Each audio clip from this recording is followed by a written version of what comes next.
Are you ready? The terrible torture and slaying of the Indians. How many here are part Indian? Yeah, me too. French Canadian. We're all part Indian. There's a reason for that. We all descend from 400 French. Shallow end of the gene pool. But seriously, the truth of the matter is that, again, we have to look at things a little bit more, with a little bit of a gimlet eye. The first is, how many here believe that the American Indians, before the coming of Columbus, lived in a state of paradisical nature? Completely in harmony with one another and the environment. My dad had a friend in the 60s called Iron Eyes Cody. And Iron Eyes Cody was a famous Indian character actor. And I saw Iron Eyes, for years and years growing up. And there was and so the older folk among us will remember this perhaps, there was an ad during the early 70s when people were really pushing against pollution and all that showed this Iron Eyes Cody in a canoe paddling through this waterway filled with trash.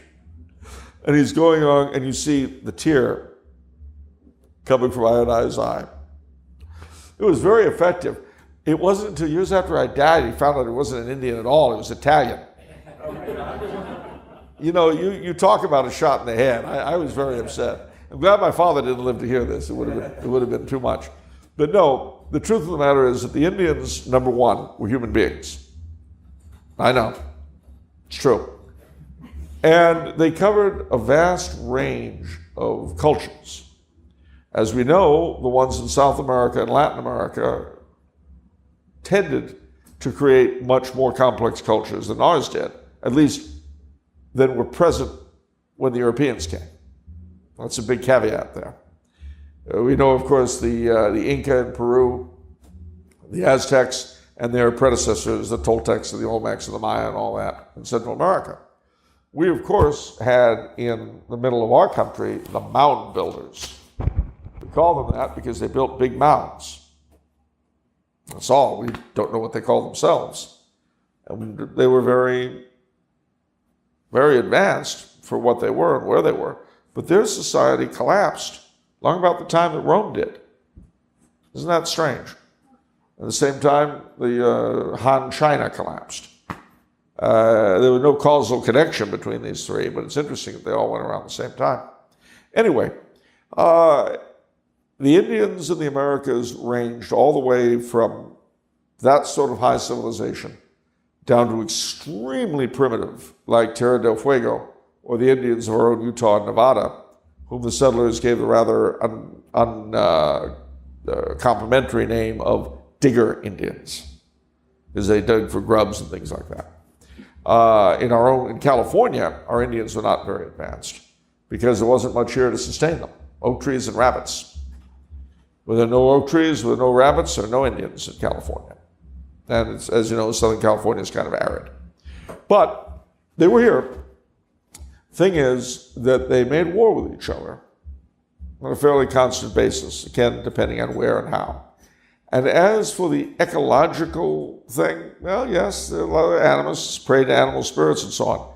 But you know one of the funny things archaeologists occasionally run into in the Great Plains? You know that the horse only came to the Great Plains with the European.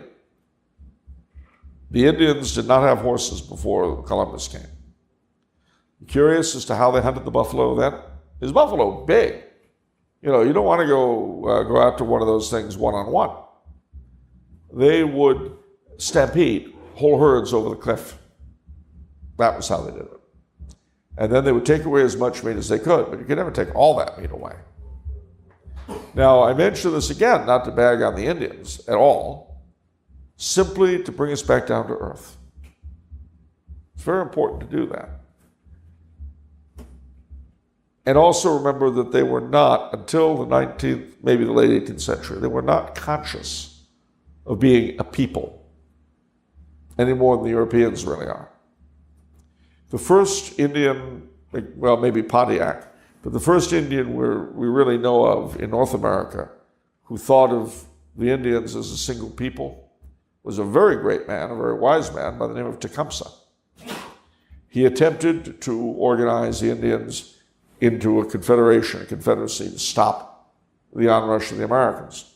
But he failed. Tribalism was too strong. So bear all that in mind.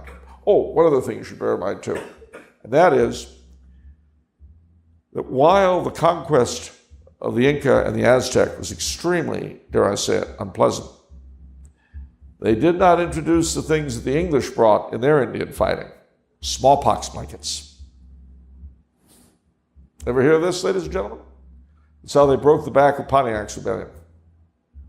This is all, again, by way of prequel. Now, when the Spanish came to the New World, they had that Reconquista in the back of their heads. And they literally thought of their colonization of the New World as an extension of the Reconquista.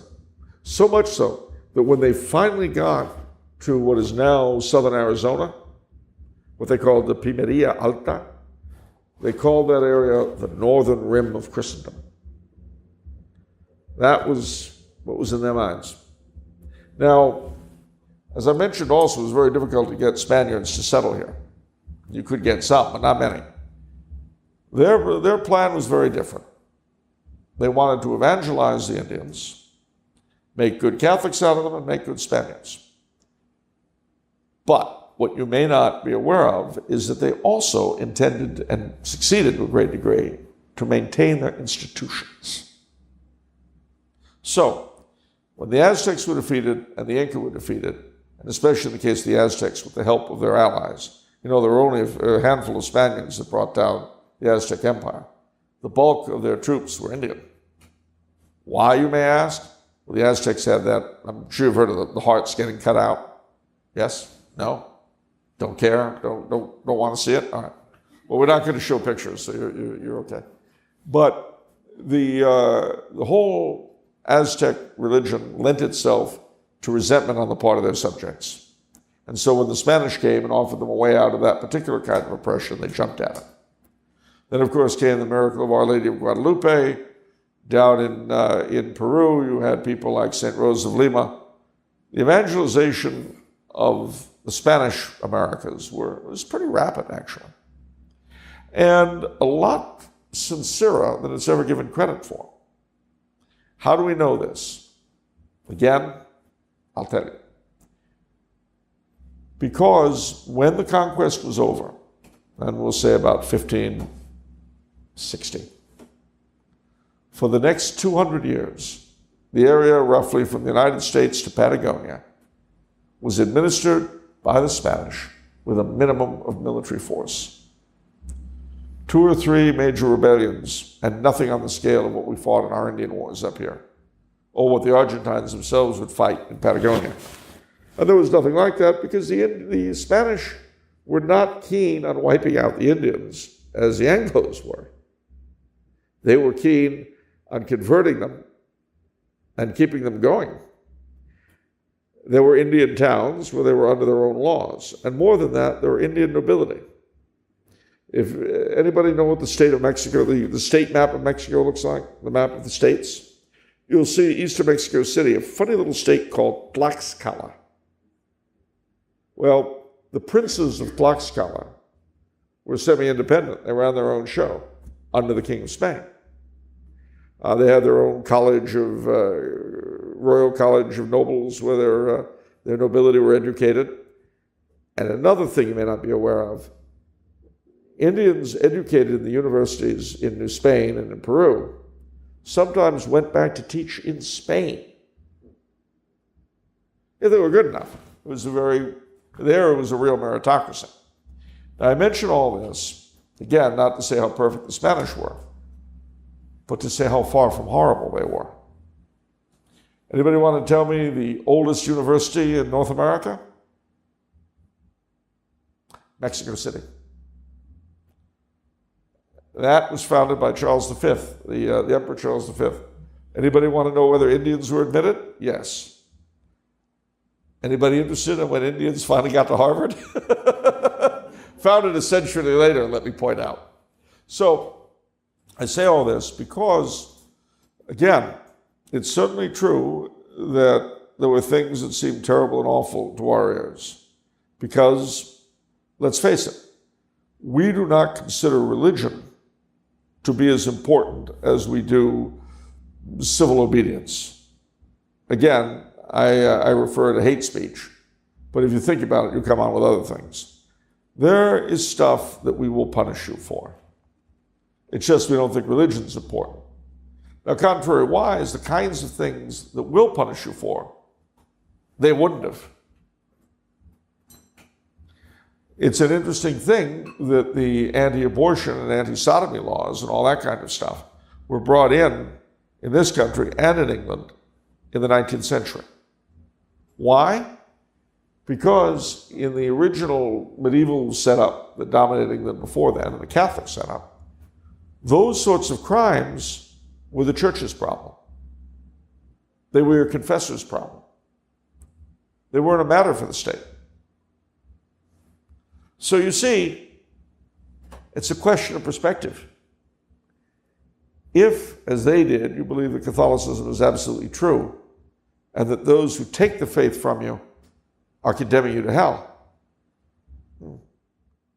that's one point of view. With us, you'll be condemned if you make someone feel bad. That's our credo, is good feeling. Although, of course, it has its limits, because presumably, if one person makes someone feel bad, they're feeling good in doing so. I mean, you end up chasing your tail with this. But seriously, though, it's important you bear this in mind, ladies and gentlemen. They believed that their religion was essential to salvation. We do very similar things based upon a very different set of beliefs. But make no mistake, they are beliefs that we have, and they are religious in nature. It's not an easily defined religion, but it's a religion. It's a philosophy that aims to explain everything for you. All right.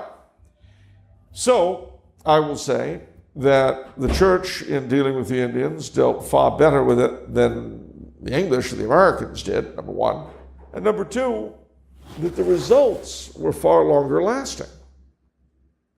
Where are the Indians a larger percentage of the population, Latin America or here? Why do you think that is?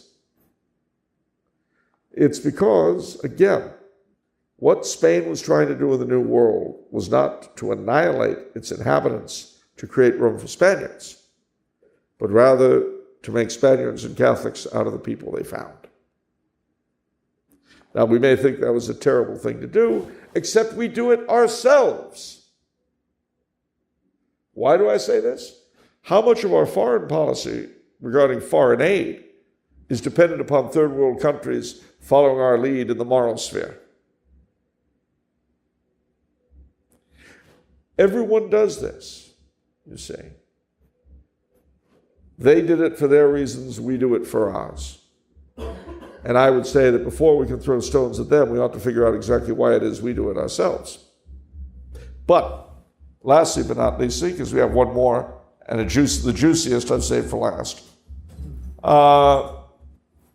It is important, too, to bear in mind, as I began to mention, Spanish rule over the New World could not have been sustained without the assistance and cooperation of the Indian population. Moreover, if you look at the wars of independence, on which side did the Indians generally fall? The Crown. There were exceptions, but for the most part, Latin American independence was imposed on a more or less unwilling population by a segment of their upper class. And that, ladies and gentlemen, is something I'll be very happy to defend in open debate, but we'll leave it for now.